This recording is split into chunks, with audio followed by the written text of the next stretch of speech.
Ngayong gabi sa The Veronica Chronicles.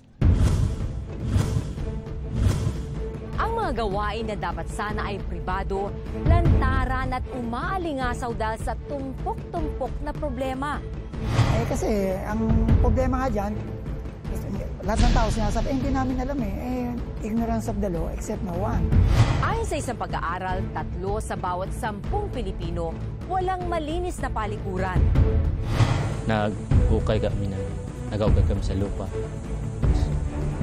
Pag-ukay ng lagyan namin ng kahoy. Sa isang bansang maselan, lalo na pagdating sa kalinisan, paano masusolusyonan ang problema sa kakulangan ng kubeta sa Pilipinas? Wala lang sabon, tsaka tissue, tsaka salamin. Merong sponge pero mukhang wala naman siyang sabon. Maaari rin ba itong may I go out na lamang? Magandang gabi. Ako po si Veronica Baluyot Jimenez.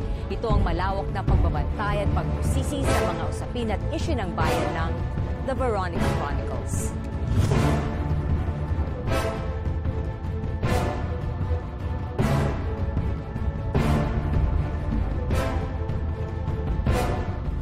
Sa malalayong lugar sa Pilipinas, halos suntok sa buwan daw ang pagkakaroon ng sariling kubeta. Katunayan, sa isang liblib na sityo sa Occidental Mindoro, ang kanilang paligid, ang kanilang malaking palikuran.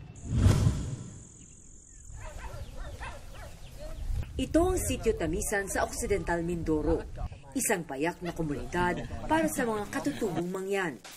Halos 2 oras ang layo nito mula sa bayan, kaya ang buhay ng mga katutubo umiikot na lang sa sityo.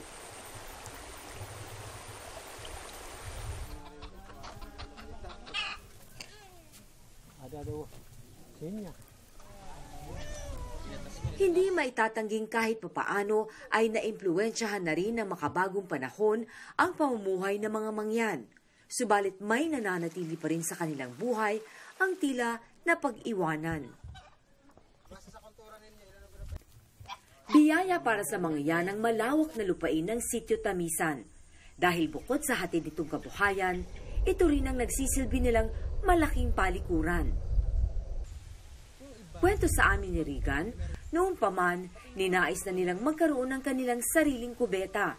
Pero dahil sa kanilang lokasyon at kakayahang makapagpagawa ng sarili nilang banyo, sa tuwing susumpungin ang tawag ng kalikasan, sa mga hukay agad ang kanilang takbo. Ang CR po namin ay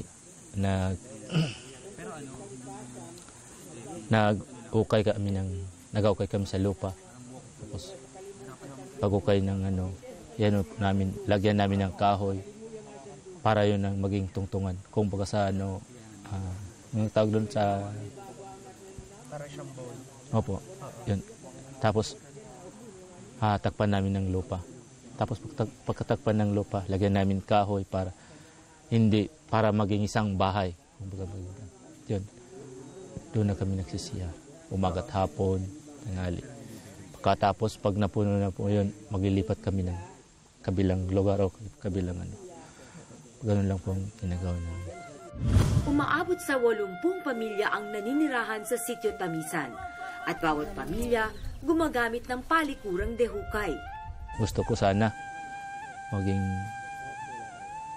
Gusto namin maging maayos ang aming una-una ang aming mga kabuhayan. Pangalawa, katulad ng mga tubig namin, kubeta, at ang aming mga bahay, hindi pa po. Kasi ang bubong po namin, kugon pa lang sa loob. Kaya gusto ko sana ang maayos na. Naging ritual na natin sa pang-araw-araw ang paggamit ng banyo. Kaya't nakakagulat na malaman na marami pala sa mga bahay sa Pilipinas ang walang kubeta. Ayon sa National Statistics Office noong 2010, aabot sa 14,000 pamilya mula sa Occidental Mindoro ang walang access sa maayos at malinis na palikuran. At ang problema sa kawalan ng palikuran, hindi lang suliranin sa mga probinsya. Dahil noong 2013, 7.5 milyong Pilipino ang walang kubeta. Kaya't maliban sa hukay system ng Mindoro, ang ilang Pinoy kanya-kanya ng diskarte kapag nagsimula ng mag-alboroto ang tiyan.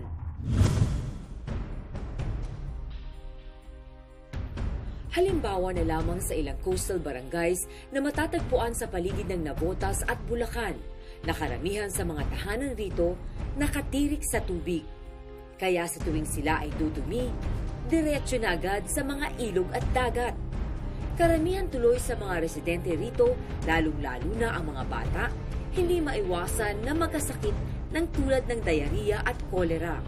Kung tutuusin, bumaba na raw ang bilang ng walang kasilya sa Pilipinas kumpara sa 16% noong 1990 at 8% sa kasalukuyan. Pero ang problema sa pagkakaroon ng maayos at malinis na palikuran, dama pa rin sa mga malalayo at mahihirap na lugar ng Pilipinas tulad ng Masbate na kalahating porsyento ng kanilang populasyon, hukay system o diretso sa tubig ang kanilang mga banyo. Papunta kami ngayon sa Sablayan sa Occidental Mindoro para tignan ang dating world-famous Apo Reef. Ang sinasabi nila, makailang beses na akong nakaikot sa ilang lugar dito sa Pilipinas. At ako mismo, nasaksihan ko ang lumalalang problemang ito ng mga Pilipino. Isang karapatan na sa palagay ko ay tila nasasawalang bahala. Malaki sana ang pag-asang hatid ng mga public toilets o ng mga pampublikong palikuran. Ngunit iilan lang ang mga ito na maaari mong magamit ng libre. Sa mga malls, park at maging sa ilang mga gusali. Karamihan sa mga ito ay may bayad. Karaniwan na sa mga malls ang pagkakaroon ng mga pay lounge. Kung nais mong makagamit ng kanilang pasilidad, kinakailangan mong magbayad ng 10 piso. May kasama pa itong tissue at mga sanitary products. Pero ang ilan nating mga kababayan na nagtitipid kapag sinumpong na ng tawag ng kalikasan, kung saan may konting harang na matataguan o pader na pwedeng ihian, instant banyo na agad ang malawak na kapaligiran. Kaya sa Kongreso, inihain ni Alliance of Volunteer Educators Representative Eulogio Magsaysay ang House Bill 300. Dito nakasaad ang pagpapahinto sa paniningil ng mga pribado at pampublikong establishmento upang magamit ito ng mga Pilipino ng libre. Ay kaya Magsaysay, aabot ng 15.2 million na Pilipino ang nangangailangan ng mga pampublikong palikuran at ito ay isang karapatan na dapat ipagkaloob ng walang anumang bayad. Malaki rin daw ang maitutulong ng batas na ito upang maiwasang gawing public toilet ang ilang walang disiplinang Pinoy, ang mga lansangan. Nais ding tutukan ni Magsaysay na bukod sa pagpapagawa ng mga classroom sa paaralan, nararapat din daw na dagdagan ang mga banyo sa mga eskwelahan.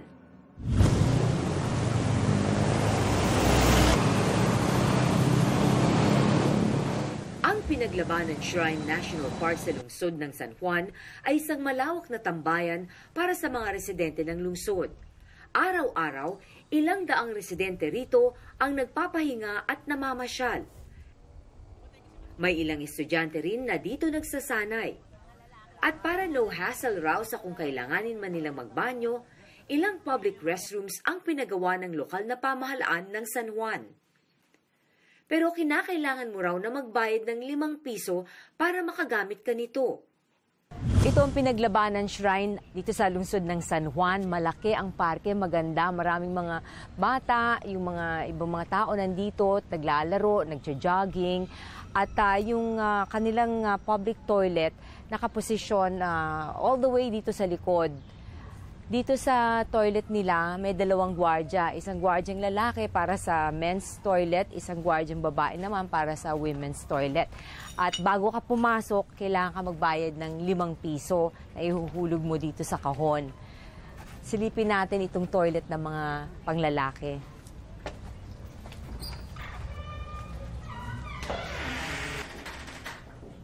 Malinis naman, 2 yung urinals. May malaking timba. Tingnan natin kung merong tubig. Meron namang tubig na dumadaloy. At itong timba, may tubig tsaka tabo. Pero Urinal lang ito. Paano kung hindi lang ihi yung gusto mong gawin, gusto mong dumumi? Walang pasilidad para sa pagdumi.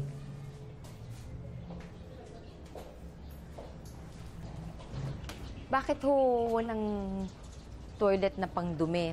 Kung gusto nilang dumumi, paano? Ang bali po sa babae nilang po. Pupunta sila sa toilet ng babae? Yes, ma'am. Paano yun? Eh, ako ngayon pumasok na babae. Ang bali nilak na lang, ma'am. Lalak na lang yun. Ah. Natin.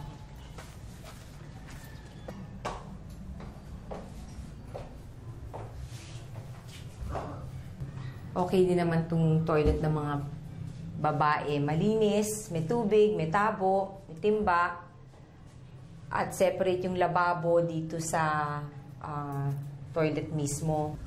Wala lang sabon, tsaka tissue, tsaka salamin. Merong sponge pero mukhang wala naman siyang sabon. Ayon sa lokal na pamahalaan ng San Juan, nagagamit nila ang koleksyon sa pagpapanatili ng kalinisan sa kanilang mga public toilets. Oh, pero dyan sa mga park namin, meron kaming private o public toilet. Pag sinabi namin public, pwede silang gumamit, pero magbibigay sila ng 5 pesos para dun sa naglilinis. Okay, kung miski tsumika ngayon dyan, lahat dyan sa shrine, malinis lahat. Kasi pag hindi mo dinisiplina ang tao, wala, nagagamitin na nilang ano yun.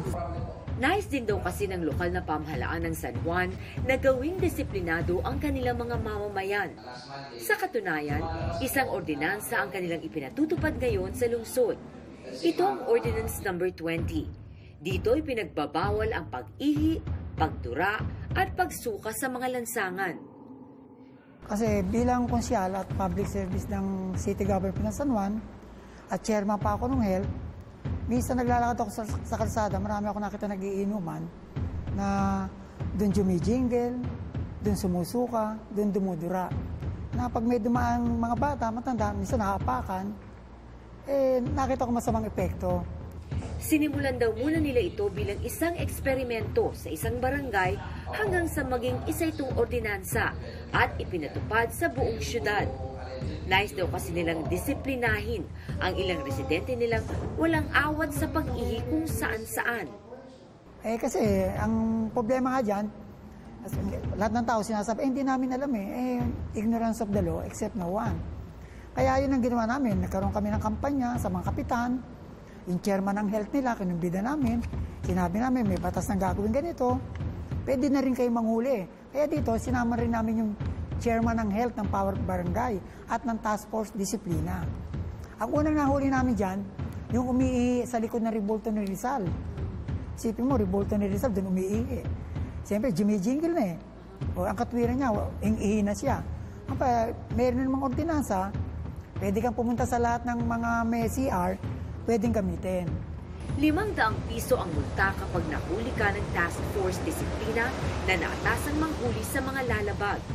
Dinagdagan din nila ng parusa na bukod sa pagmumulta ay maaari rin silang makulong hanggang 30 araw. Pero bakit po ang bigat ng parusa, 30 days na pagkakakulong? Hindi, mayroon naman kasing first offense Pag sinabi mong first offense, una ka na nagkasala. Meron kang 30 days multan 500. Pag inulit mo, nagmulta ka na ng 500, talagang ibig sabihin, bisyo mo na yun. Di ba? Yung iba naman, siguro yung ibang mga barangay chairman na makakahuli, baka napakiusapan, between them na lang ang pag-uusapan. Pero kung yung task force discipline na makahuli sa'yo, talagang magmumulta ka. Hindi mo siguro pag nahuli ka na, hindi ka na uulitin mo nang uulitin pa. Di ba? Kasi magiging record mo na. O ano palagay niyo po dun sa ordinansa patungkol dito sa yung mga umiihi dito sa labas? Ipinagbabawal po iyon sa mga, halimbawa, mga kalalakihan para maging mapanatili natin yung ang kapaligiran natin na malinis at para hindi maano sa yung mga naaamoy na masamang amoy, kaya pag pinagbabawal yun. Kasi yung naglilinis dito, no? Wala na kayo nakikitang ganon? Mayroon din. Madalas doon sa taas. Sa likod. May public toilet naman dyan, hindi nila ginagamit. Siguro ayaw rin kasi may donation nga doon. Kasi isa rin ako sa nagme-maintenance ng doon ng CR, malinis naman. Parang nanghihinayang sila sa donation, pambili ng yung mga panglinis, pangailangan, pabango, pang-spray. Parang hihinayang sila, ayaw nila magbayad. Para sa akin, yung ganyan mga ordinance, tama talaga yan. Kasi sa atin mga Pilipino, hindi naman dapat natin ipaugali yung gano'n na umihi kung saan-saan man lang. Ano? Normally talaga, talaga sa mga toilets, public toilets, pero hindi sa kalsada. Pangit yung gano'n. Para sa atin, hindi maganda yan. Saka yung mga pagdudura kung saan-saan, hindi rin maganda yan. Kaya yung ordinance na pinatol dito sa batas ng San Juan, mas maganda yun. Para mga Pilipino matuto tayong parang disiplina pa sa atin din yan. Parang ikakabuti rin sa mga kababayan. Kasi once na umihi tayo kung saan-saan, makikita ng mga bata, hindi maganda tingnan. Gagaya sa mga bata, mas maganda yung ipakita natin kung saan talaga yung lugar na dapat umihi. Nakalulungkot daw isipin na naturingan pa naman ang mga Pinoy na malilinis, lalo na sa ating pangangatawan. Pero ang pagkakaroon ng disiplina sa pagpapanatili ng kaayusan at kalinisan, kinakailangan pa ng batas.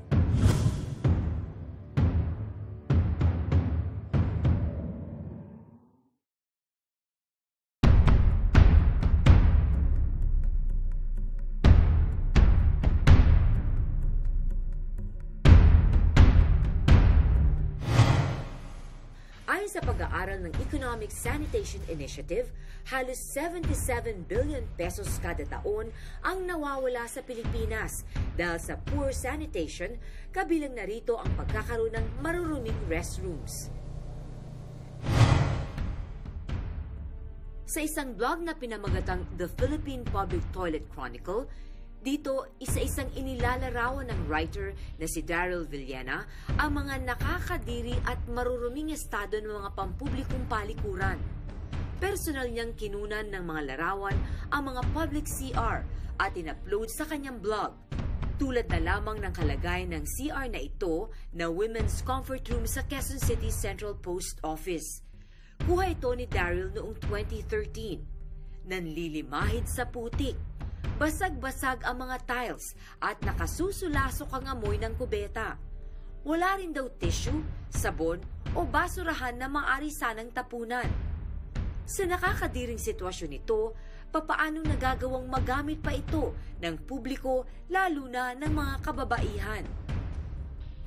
Napasama rin sa kanyang listahan ang napabayaang banyo ng Manila Metropolitan Theater.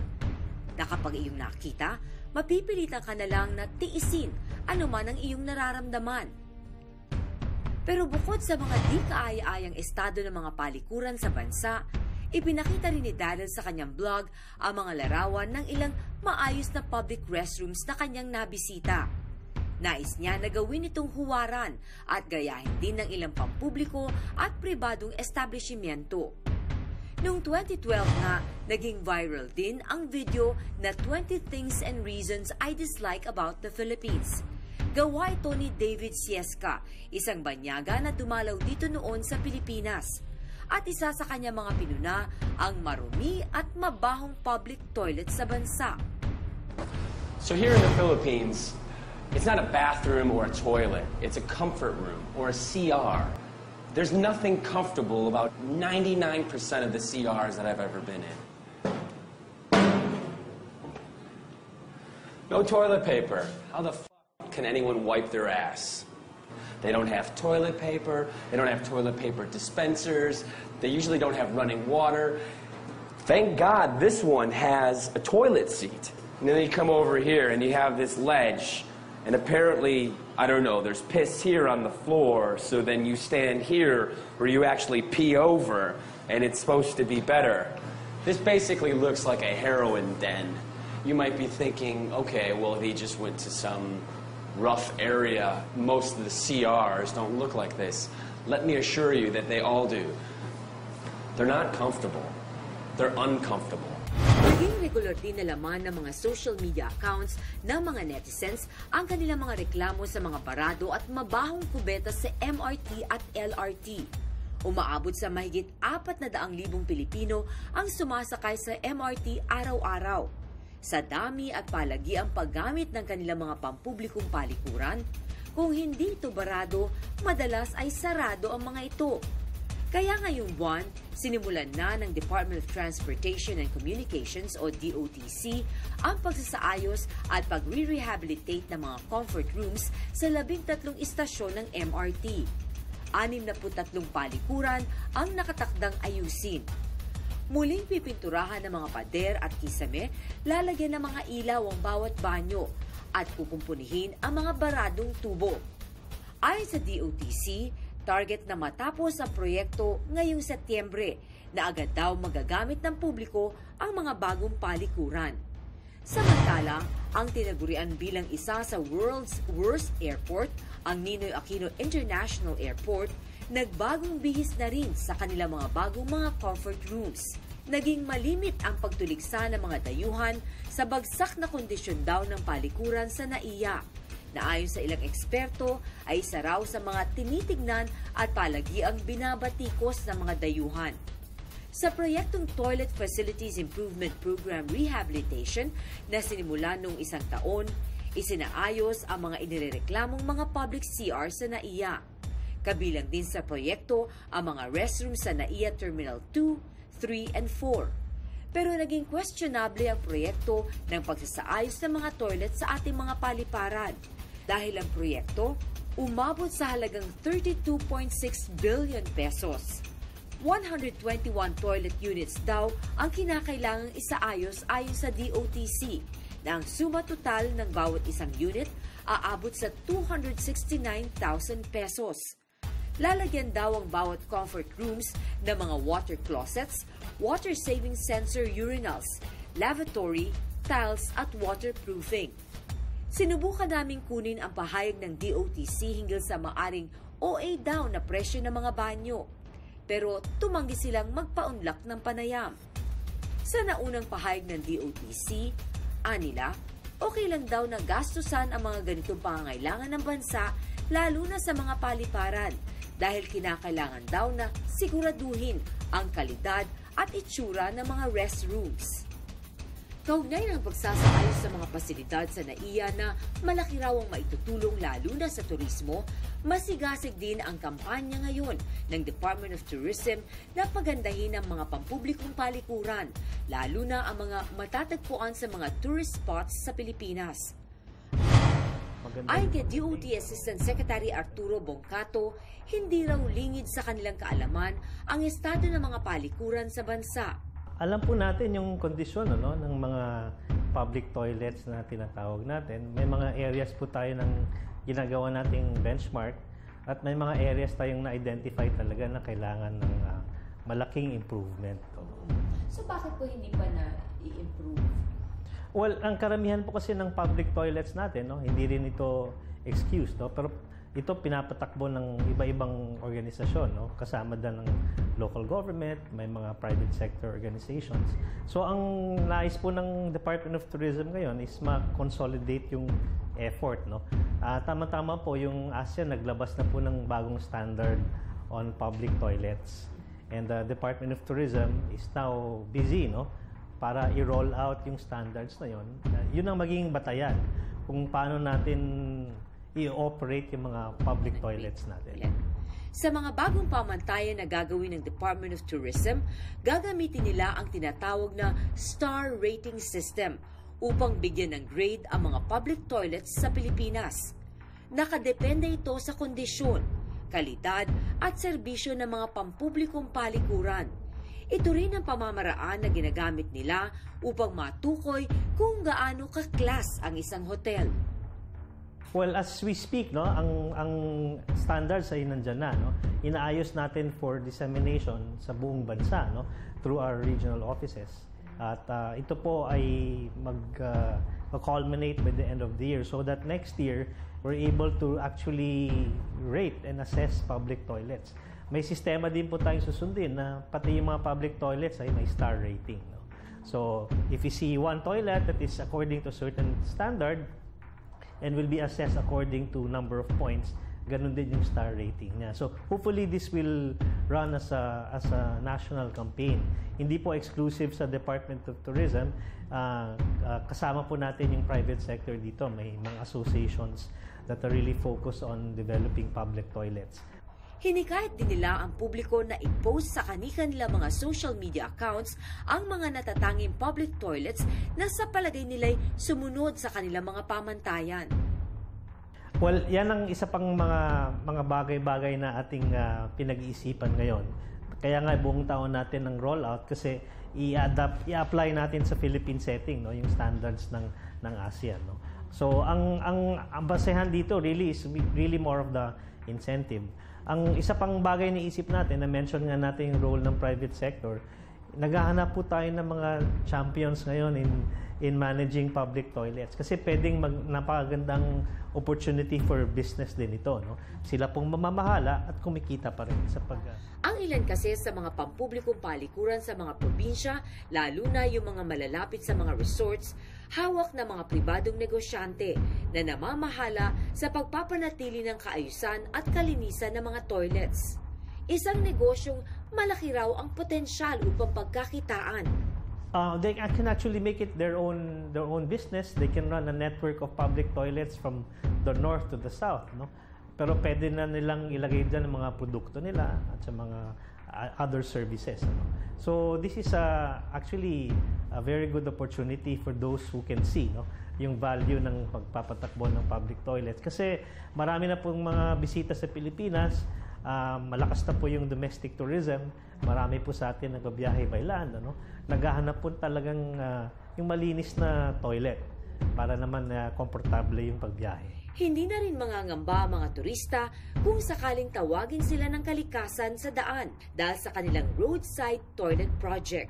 Well, meron kaming programa ngayon through our infrastructure arm, which is the Tourism Infrastructure Enterprise Authority, no?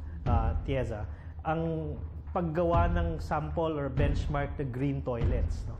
Itong green toilets natin will be built from north to the south, no? Kung nasa Luzon siya, certain areas in Luzon, ang design po is talaga inspired by the place, no? Parang Luzon design.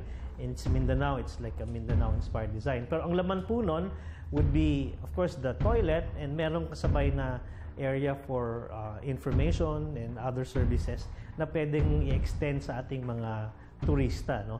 Because, of course, the DOT is really focused on the comfort and enjoyable stay of tourists in the country.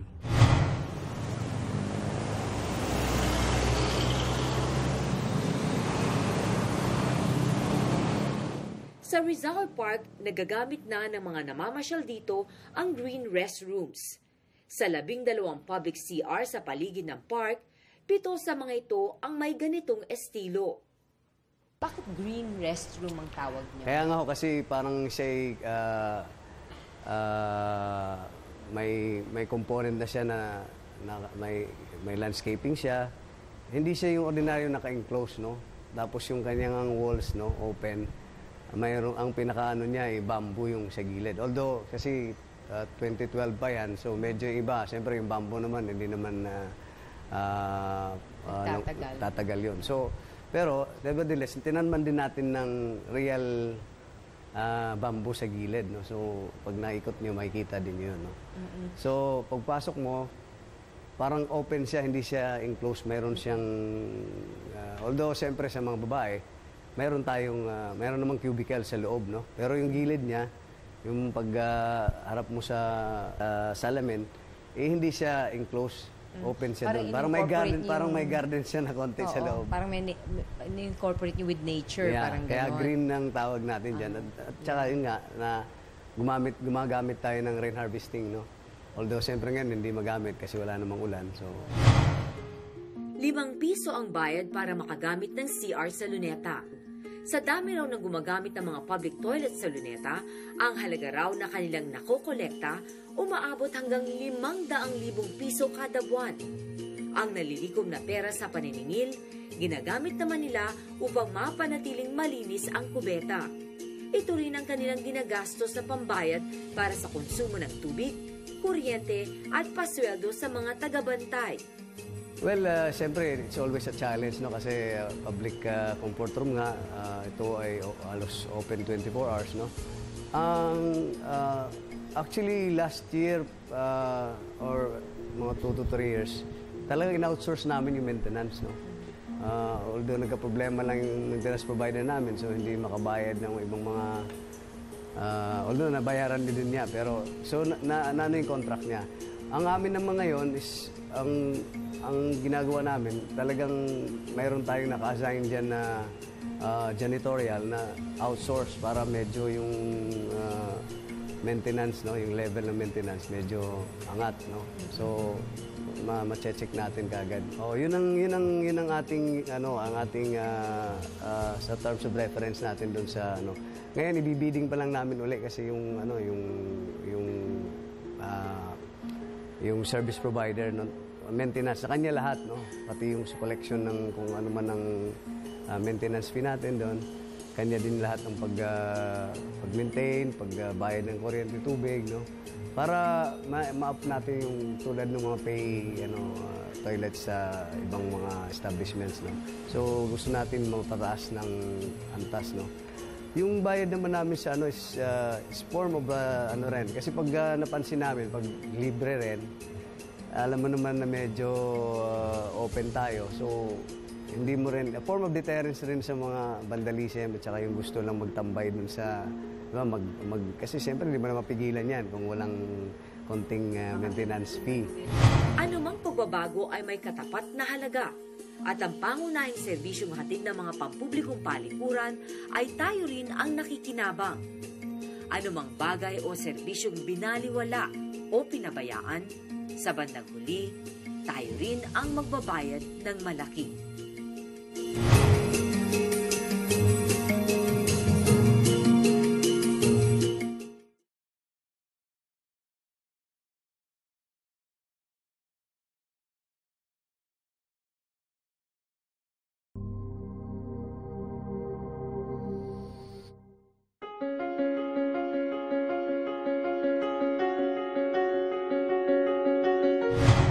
Naging viral sa social media ang video ng international travel host na si Jason Godfrey nang minsan itong mapasyal sa Bohol para sa shoot ng kanyang programa. Sa kanilang pag-iikot, naisipatan nila ang gas station na ito na may malahotel na CR. Look at it!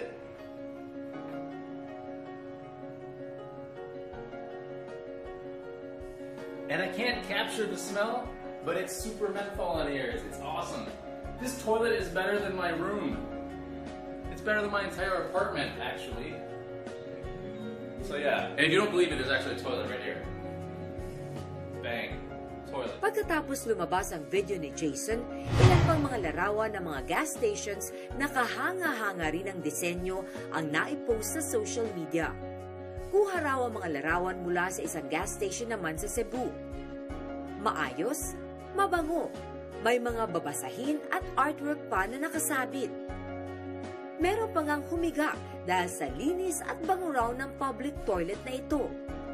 Nakakahiya nga raw na marumihan ito kung sakaling nais mo itong gamitin. Ayon sa may-ari nito, naging tourist spot na nga raw ang kanyang gas station dahil sa dami ng mga dumadaan dito para lang mag-selfie habang nasa loob ng kanilang comfort room.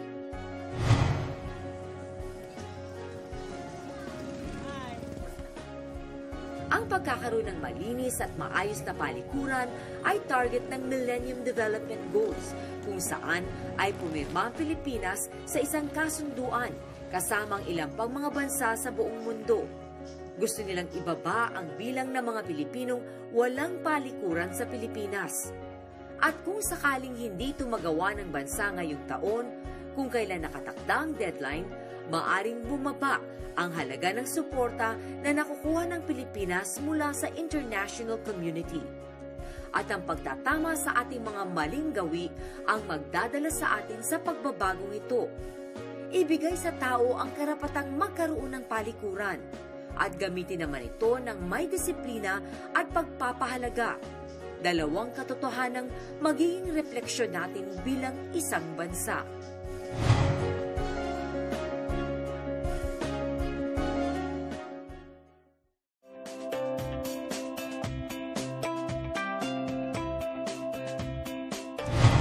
Lang, nakakadismaya ang makakita at makagamit ng isang nanlilimahid at maruming palikuran.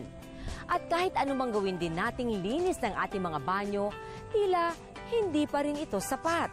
Kaya naman kinonsulta namin ng ilang eksperto upang magbigay ng ilang mga tips kung papaano ba ang tama at wastong paglilinis ng ating mga banyo. Noong pamanay OC na raw pagdating sa kalinisan ng bahay ang 52 anyos na si Marivic Arambulo. Isa raw sa mga tinitiyak niyang palaging malinis ang kanyang banyo. Ngunit dahil daw sa kanyang busy schedule, napipilitan daw siyang ipagkatiwala sa iba ang paglilinis ng kanyang CR. Ngunit noong taong 2012, pinili ni Marivic na mag-resign sa trabaho at tuluyang pinasok ang pagnenegosyo.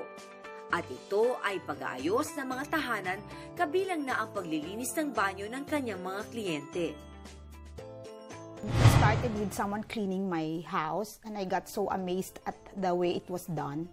Tapos I said, well, I want to do this. I like cleaning also. I'm OC. I love to clean and my friends and family can attest na mahilig din ako maglinis. So I said, I think I want to do this.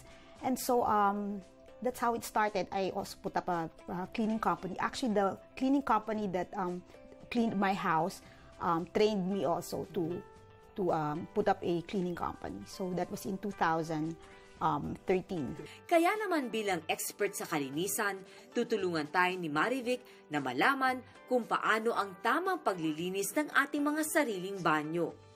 So we'll start with correct equipment and solutions when you're cleaning your toilets. Okay, we always have paper towels to clean the toilets para we dispose lang namin. So hindi na namin kailangang ilabhan. And then we have what we call our disinfectant also to clean the toilet, the whole toilet. And then we have the toilet bowl brush. We have our sink brush, wag masyadong matigas para hindi masira yung mga sink natin. And then we have an all-purpose cleaner. And then we have microfiber towels, which we use for wiping sinks and the mirrors, shower glass doors also. And then we have our baking soda, which we use for cleaning the sink. So we use this combination with the dishwashing liquid. Para siyang, if you can imagine, it's like your Ajax. So we use this, just pour and then we clean. Para yung mga, minsan mga toothpastes, mga food particles na nasa sink, naaalis niya. No? We have mga lumang toothbrush o yung mga hotel toothbrush, kinukuha ko lagi. Kasi yan yung aming panglinis na mga singit-singit,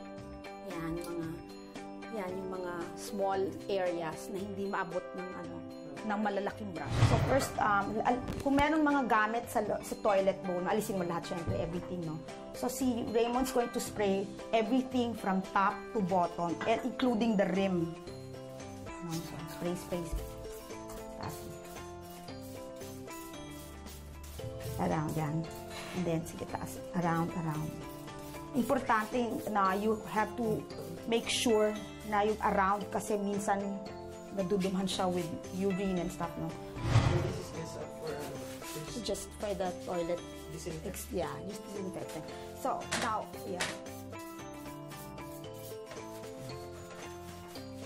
importante yung mga singit-singit, diba? Before you even go into the bowl.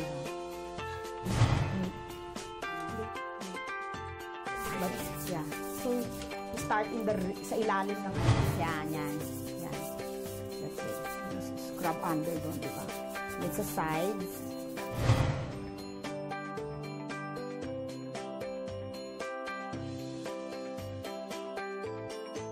Isa tinutoothbrush din namin yung mga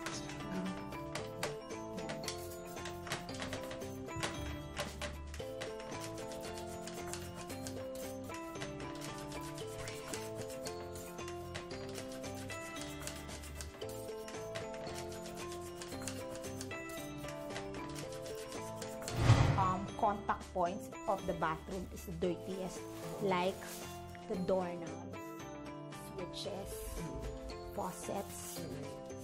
Kasi your hands, dito yung hinihipo ng kamay mo, diba? So yung nililinis nila, then pinapadry nila lang yung brush dyan.